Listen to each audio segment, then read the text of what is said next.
रोम रोम ऋणी है। अब भगवान चाहते हैं क्या? बोले यही चाहते हैं कि मेरी दी हुई शक्ति का आप दुरुपयोग मत करो। जब हाथ में कुछ करने की शक्ति दिए हैं तो इस हाथ से आप भगवान की पूजा करो, दान करो, सत्कर्म करो। इस हाथ से किसी को पीड़ा मत दीजिए। कोई भूखा हुआ व्यक्ति है, वो भले कहे या न कहे, जब आप अपने हाथ से प्रसाद बनाकर खिलाते हैं तो उसका रोम रोम से आशीर्वाद ही निकलता है। ये हाथ की शोभा है। पैर में चलने की शक्ति दी है। सत्संग में जाइए, तीर्थ में जाइए, गंगा स्नान को जाइए, अच्छे काम में जाइए। वाणी में बोलने की शक्ति दी है तो वाणी से भगवत गुणान बात बोलिए, अच्छी बात बोले। कान में सुनने की शक्ति दी है तो भगवान का गुणगान सुने।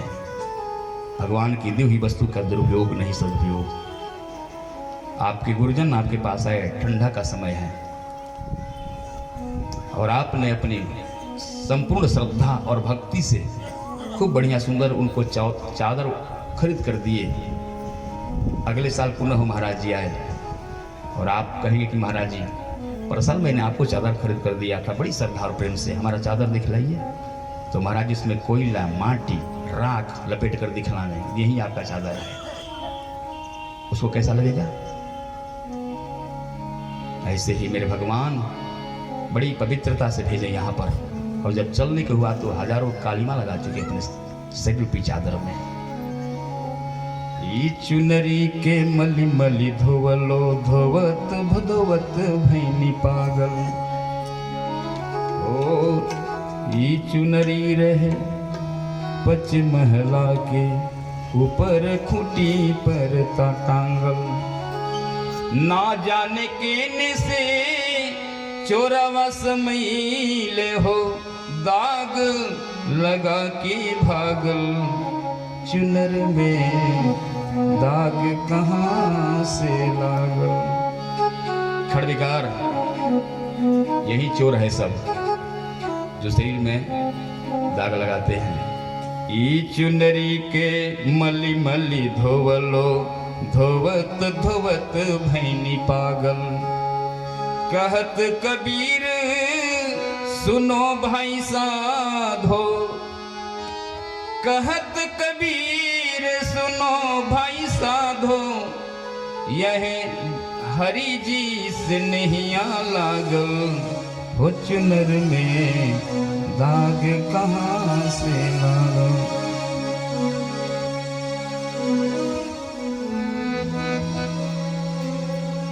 भगवान से कहा, ध्रुव जी ने, प्रभु हम आपके रोम रोम ऋणी है।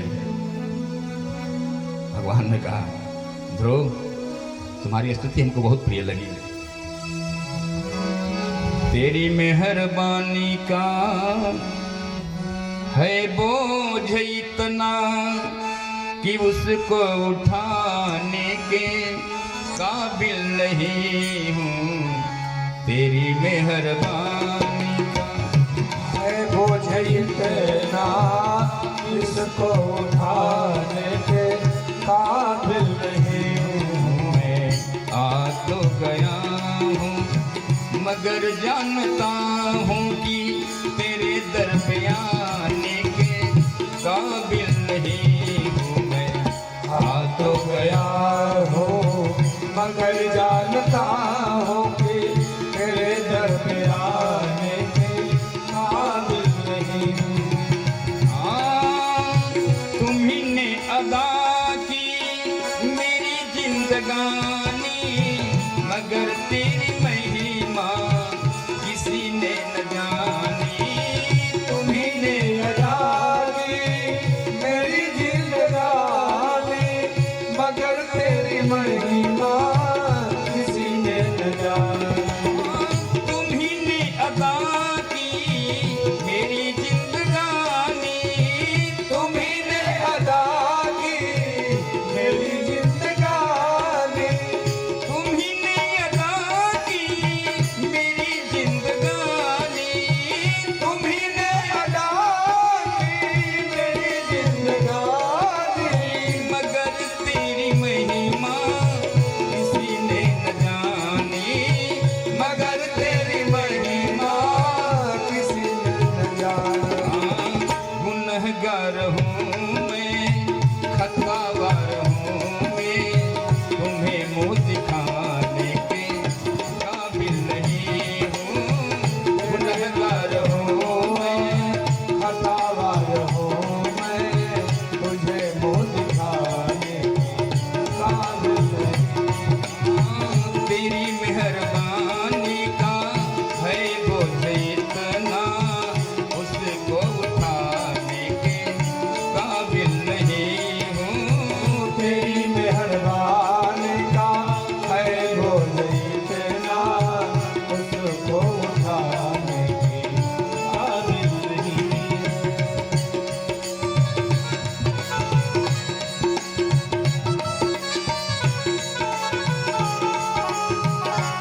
के, मगर कैसे आऊं मैं झोली भरा कि जो पहले दिया था वो कुछ कम नहीं है, उसी को निभाने के काबिल नहीं हूँ। जो पहले दिया था तो कुछ कम नहीं है, उसी को निभाने की काबिल नहीं हूँ। तेरी मेहरबानी का है बोझ इतना, उसको उठाने के काबिल नहीं हूँ। तेरी मेहरबानी का है बोझ इतना, उसी को काबिल नहीं हूँ मैं माना कि मैं आ तो गया हूँ, मगर जानता हूँ कि तेरे दर पे आने के काबिल नहीं हूँ मैं। आ तो गया हूँ मगर जानता हूँ तेरे दर पे काबिल नहीं। बोलिए श्री ध्रुव जी महाराज की जय, श्री हरि भगवान की। की जय। भगवान ने कहा, ध्रुव तेरी ये स्तुति हमको बहुत प्रिय लगी, बहुत। अब तो हमसे कुछ मांगो। और यही मांगने की बात कहे भगवान, तो ध्रुव जी देखिए अब क्या मांग रहे हैं। घर से चले थे क्या सोचकर, जब भगवान मिलेंगे उनसे ऐसा पद मांगूंगा कि मेरे पिता वो तान बात की कौन कहे, मेरे बाबा मनोज की कौन कहे, मेरे दादा ब्रह्मा जी को भी ना मिला होगा। लेकिन जब ही भगवान का दर्शन किए तो उनकी सारी भावना भाग गई है। संसार की कोई भी लौकिक वस्तु हमारे हृदय में तब तक उमड़ती घुमड़ती रहती है, चाहना रहती है, जब तक वास्तव भगवान का दर्शन न हो जाए।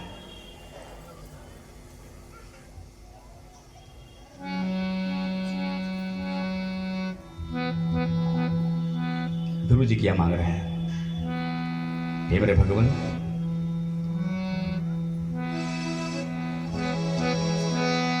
भक्ति मुह प्रवहताम त्वयि में प्रसंगो, भूयादनंत महतामलाशयानाम। भक्ति मुह प्रवहताम त्वयि में प्रसंगो, भूयादनंत महतामलाशयानाम। ये नांजसोल बड़ मुर व्यसनम भवाब्धिम, निस्से भवत गुण कथामृत पान मत्तः।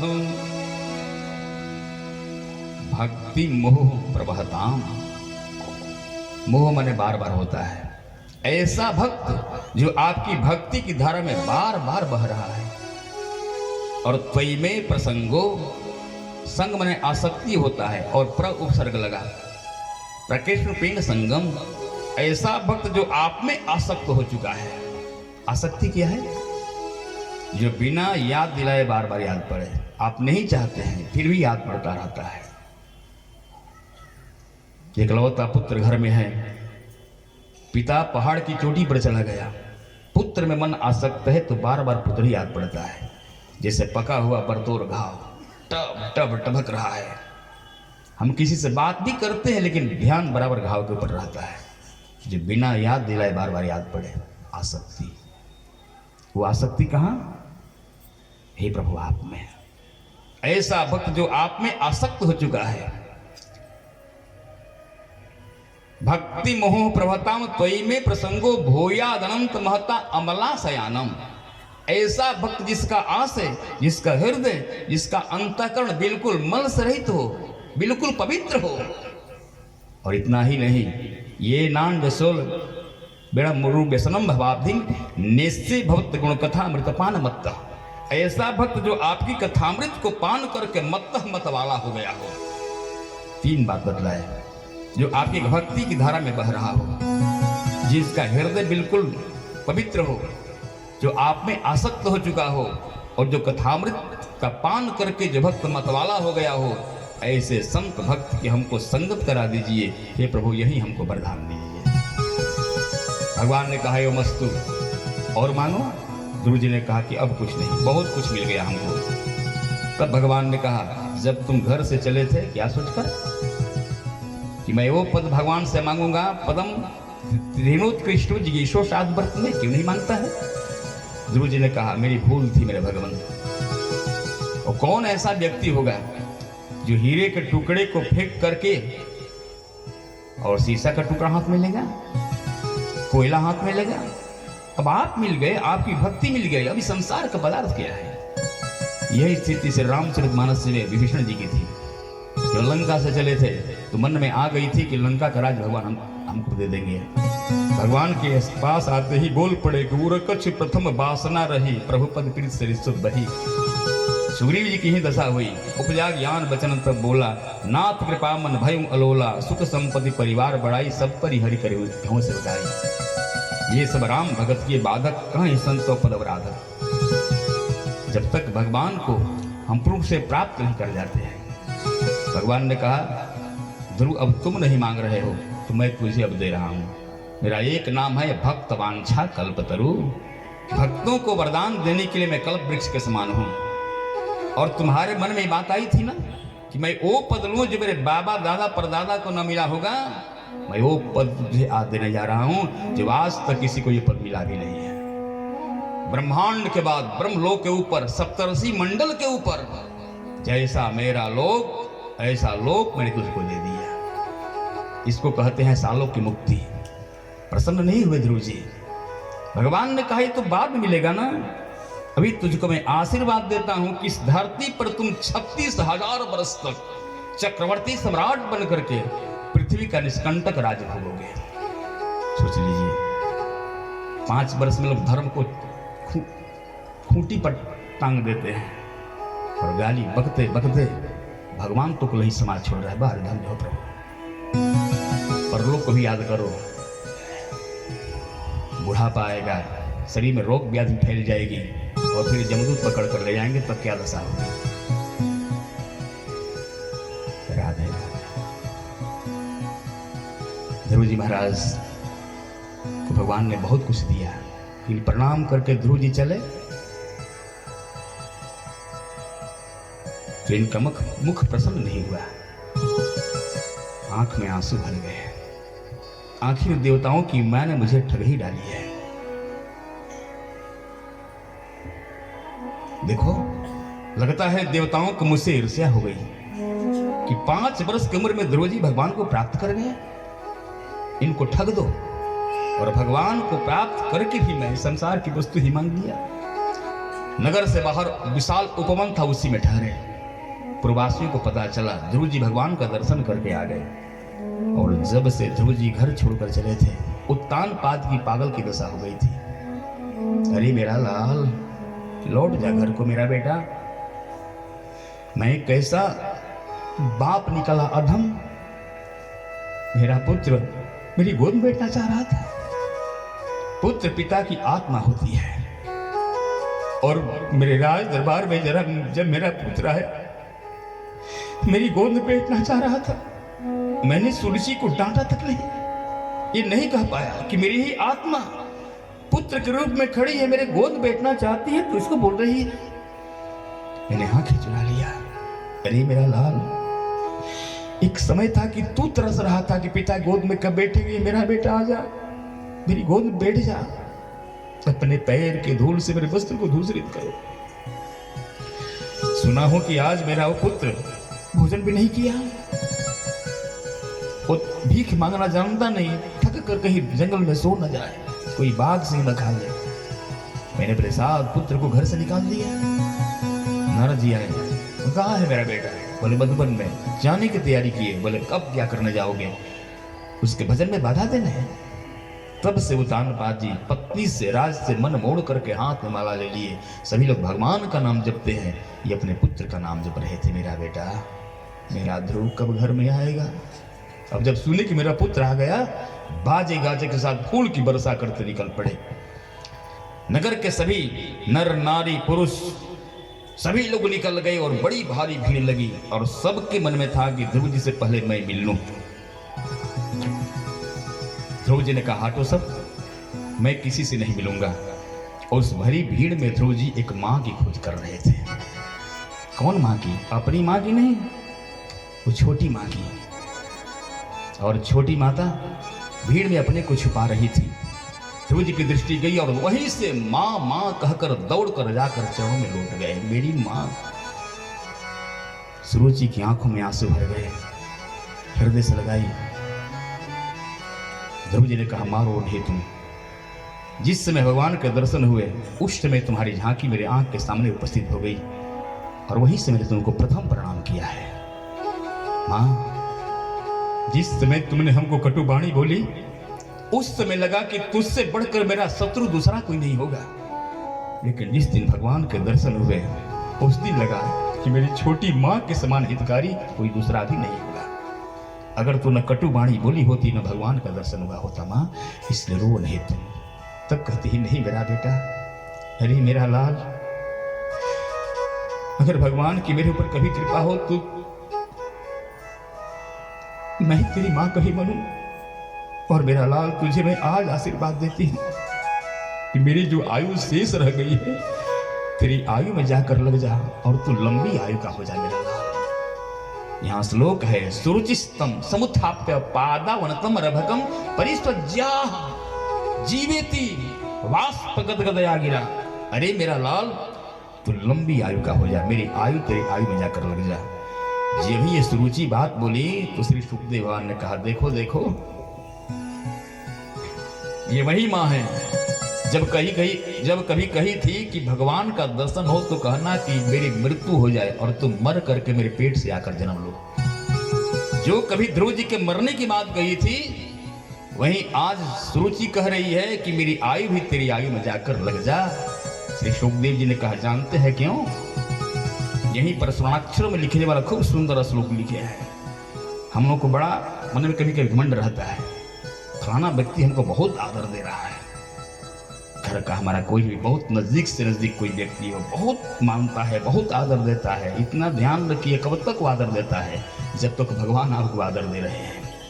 जिस दिन भगवान रूठ जाए, आपका प्रिय से प्रिय व्यक्ति भी आपको ओर देखेगा तक नहीं। और बहुत सुंदर श्लोक श्री सुखदेव जी ने लिखा यहाँ पर, जस्य प्रसन्नो भगवान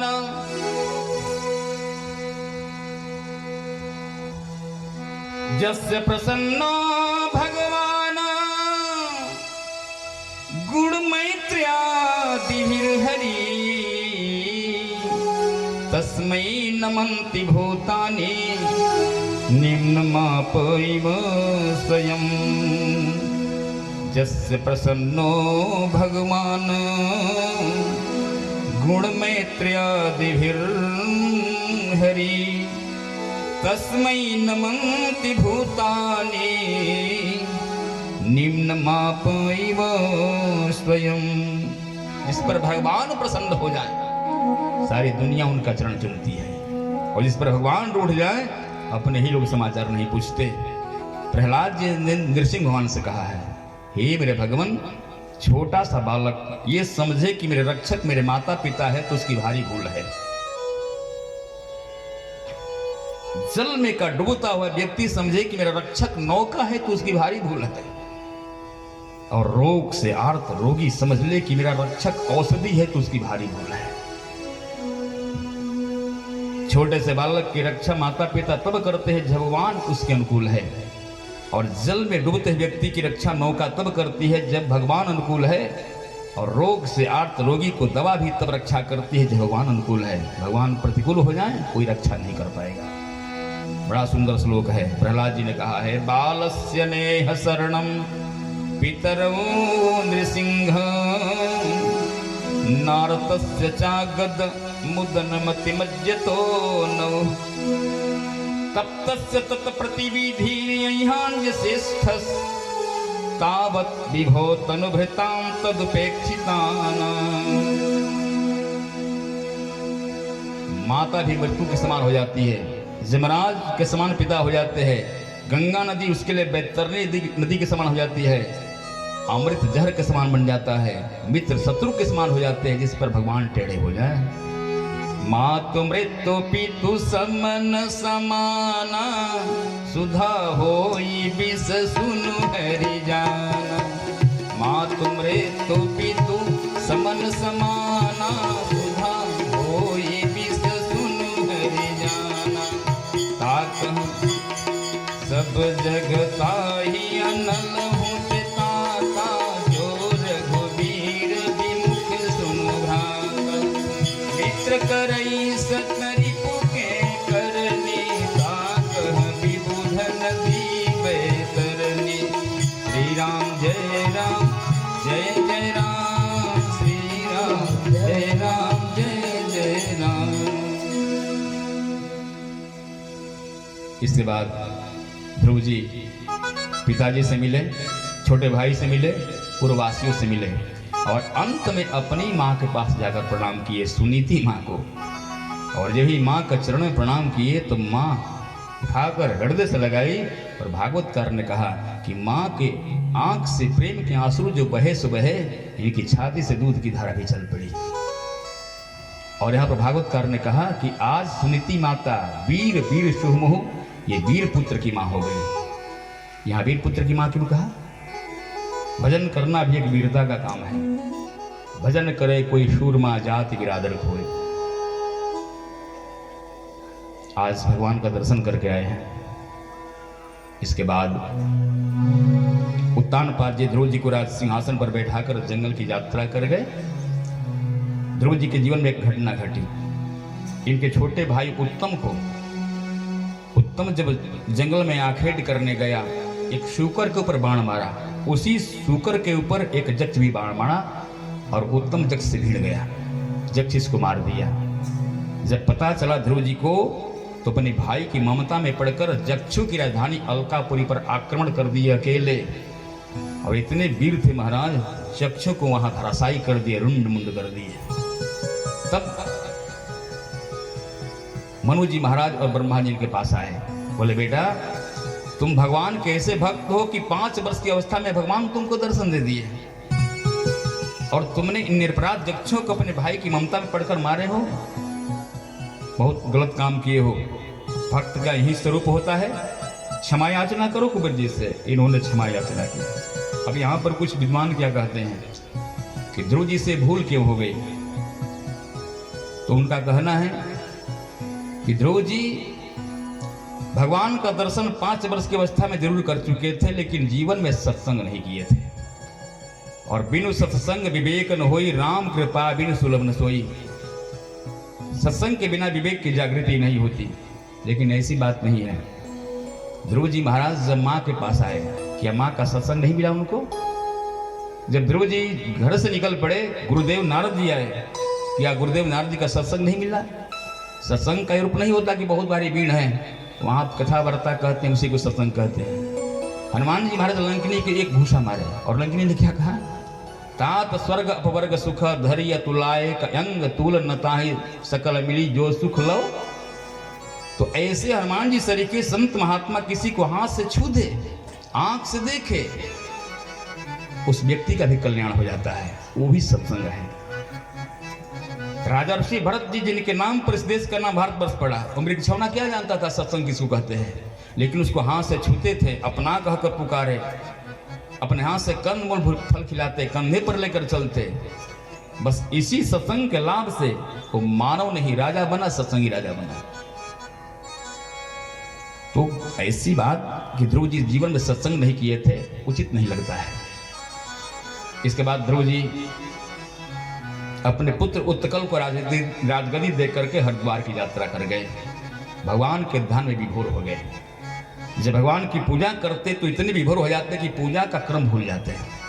पूजा का नियम है, पहले भगवान को स्नान कराए, वस्त्र पहनाए, चंदन लगाए, माला पहनाए, फिर आरती किए, तब भोग लगाते हैं। लेकिन इतने विभोर हो जाते ध्रुव जी कि पहले भगवान को स्नान करते, पहले वस्त्र पहना करके, चंदन लगा करके, तब उनको स्नान कराना शुरू कर देते हैं। जानबूझकर नहीं, शरीर का होश गंवा देते हैं। इसी बीच में जब पूजा कर रहे थे, आकाश मार्ग से एक विमान प्रकाश उड़लते हुए धरती की ओर आ रहा था। और उस पर भगवान के कुछ पार्षद थे। भगवान के पार्षदों ने कहा, ध्रुव जी भगवान की आज्ञा है, अब धाम को चलो आप। तो ध्रुव जी संत महात्माओं को प्रणाम किए, गंगा स्नान किए, और जब ही भगवान की पूजा करके और विमान में बैठने चले तब तक एक विशाल काय शरीर वाला व्यक्ति इनके सामने आकर खड़ा हो गया। ध्रुव जी ने कहा, आप कौन हो? उसने कहा कि मैं काल हूं, काल ध्रुव, और जो धरती छोड़कर जाता है उसको मैं स्पर्श करता हूं। ध्रुव जी ने कहा, हमको छू लो। काल ने कहा, बाप रे बाप, आप जैसे भक्त को छूने की सामर्थ्य हमारे अंदर नहीं है। अगर मैं आपको छूं तो यहीं पर मैं जलकर खाक हो सकता हूं, और धरती की मर्यादा है, आप हमको छू लो।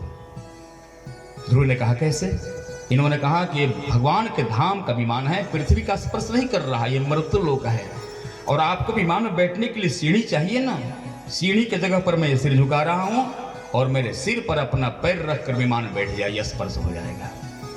जिस काल से दुनिया डरती है, लेकिन वो काल ध्रुव जी के सामने सिर झुका रहा है। उस काल के कपाल पर अपना पैर रखकर ध्रुव जी तो विमान बैठते हैं। तदोत्तान पदः पुत्रो दर्शनम तकमागतम मृत्युर मूर्धनि पदम दत्वा आरूढ़ाद्भुतम गृहम्। यह है भक्ति का चमत्कार। और विमान बड़ी द्रुत गति से आकाश की ओर चल पड़ा। कुछ ही दूर विमान गया होगा कि भगवान की आंखों, ध्रुव जी की आंखों में आंसू भर गए, मुख मलान हो गया। भगवान के पार्षदों ने कहा,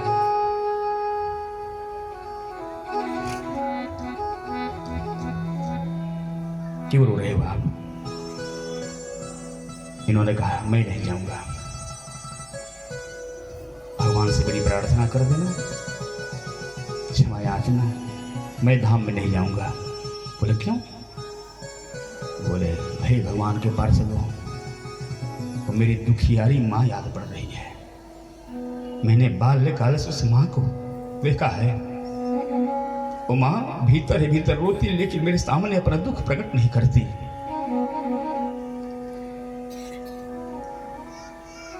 भले उस समय अवस्था मेरी छोटी थी, इस बात को मैं समझ नहीं पाया, लेकिन जब से मेरे पर बात आ गई तब मेरी माँ का धैर्य का बांध टूट चला था।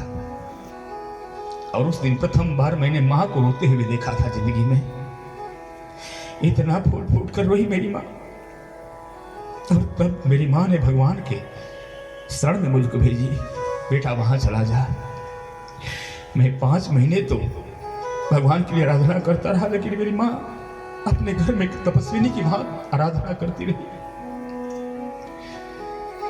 और हे भगवान के पार्षदों, जिस माँ की कृपा के बल पर मुझको इतना अच्छा स्थान मिल रहा है, भगवान का धाम मिल रहा है, मैं धाम में चला जाऊं और मेरी माँ जहां तहां भटकेगी? मेरी माँ कहीं दुखी बनकर बैठी रहेगी? नहीं, मैं धाम में नहीं जाता। और जहां मेरी माँ है बस वही हमको पहुंचा दो। अब तो मेरी तरफ से भगवान से क्षमा याचना कर देना। इतना जो ध्रुव जी महाराज कहे, अन्न स्मृतम दत्ता दीना याते त्रिष्टमम्। भगवान के पार्षद मुस्कुरा गए और बोल पड़े, ध्रुव जी, आप जैसे भक्त की माता इधर उधर जाएगी? आपसे आगे आगे विमान जा रहा है ना? बोले जा रहा है। बोले और किसी का विमान नहीं है? पुरोयाने न गच्छतिन, आपकी माँ का विमान है जो आपसे भी आगे आगे प्रभु के धाम की ओर जा रही है। और जिभी महाराज विमान ध्रुव जी का माँ के विमान के नजदीक में गया और क्या देखे कि मेरी माँ विमान बैठकर हमसे भी आगे आगे जा रही है। गदगद हो गए और माँ और पुत्र दोनों एक विमान में हो गए। माँ हृदय से लगाई, बेटा तुझे मैं छोड़ूंगी। और तब ये ब्रह्मांड के बाद, ब्रह्मलोक के बाद, ब्रह्मांड के बाद 70 ऋषि गण लाते हैं। हर एक मनमंत्र में 7 ऋषि बदल जाते हैं और 7 इंद्र बदल जाते हैं, 7 मनु बदल जाते हैं। 14 7 नहीं 14, 4,32,000 का कलयुग है। कलयुग का दोगुना कर दीजिए द्वापर, कलयुग का तिगुना त्रेता, कलयुग का चौगुना सतयुग। 4,000 1,000 बीतते तो एक कल्प कहते हैं। ब्रह्मा जी का एक दिन बीतता है और इस एक कल में 14 मनु बदल जाते हैं, 14 ऋषि बदल जाएंगे और 14 इंद्र बदल जाते हैं। अभी वैवस्वत मंत्र चल रहा है। इस समय के इंद्र का नाम है पुरंदर। अगले मनवंतर में जो बलि इंद्र बनेंगे उनको बलि राजा होंगे। और इस समय के जो 7 ऋषि है उसमें से 4 ऋषि आपके बक्सर धाम के हैं। विश्वामित्र महामुनि ज्ञानी, विश्वामित्र महामुनि ज्ञानी, विश्वामित्र महामुनि ज्ञानी, विश्वामित्र महामुनि ज्ञानी, बसहि विपिन शुभयाश्रम जानी, असहि विपिन शुभ आश्रम जानी।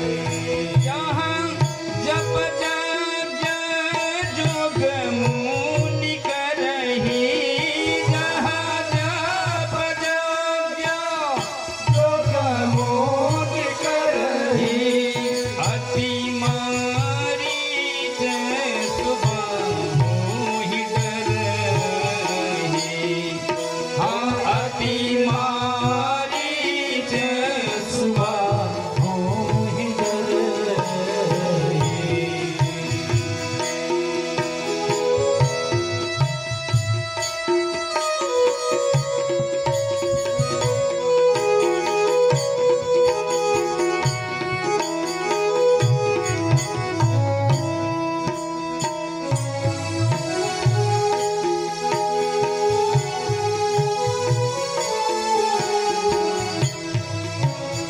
देखत यज्ञ निशाचर धावहि, देखत यज्ञ निशाचर धावहि, हरहि उपद्रव मुनि दुख पावहि, हरहि उपद्रव मुनि गाधी तनय मन चिंता व्यापी, हाँ गाधी तनय मन चिंता व्यापी, गाधी तनय मन चिंता व्यापी, हरि बिनु मरहि न निश्चर पापी हो, हरे बेन मरहि निश्चर पापी। विश्वामित्र महामुनि ज्ञानी, बसहि विपिन शुभ आश्रम जानी, हो बसहि विपिन शुभ आश्रम जानी, हो बसहि विपिन शुभ आश्रम जानी, हो बसहि विपिन शुभ आश्रम जानी। विश्वामित्र बाबा दूसरे ऋषि हो गए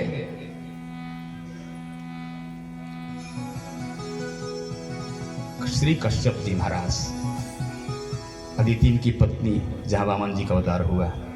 और तीसरे ऋषि हो गए श्री गौतम ऋषि, और चौथे ऋषि हो गए जमदग्नि जी महाराज। चार ऋषि आपके बक्सर धाम के हैं इसी क्षेत्र के, और पांचवें ऋषि चित्रकूट धाम के श्री अत्रि जी महाराज, और छठवें ऋषि तीर्थराज प्रयाग के श्री भरद्वाज जी महाराज, और सातवें ऋषि श्री वद्धाम के श्री वशिष्ठ जी महाराज। ये सात ऋषि ब्रह्मांड के ऊपर, ब्रह्मलोक से ऊपर ये सप्तर्षि मंडल है, और सप्तर्षि मंडल से भी ऊपर श्री ध्रुव जी महाराज है। और सातों ऋषि नीचे से परिक्रमा लगाते रहते हैं और ध्रुव जी को बराबर देखते रहते हैं। ये ऋषि लोग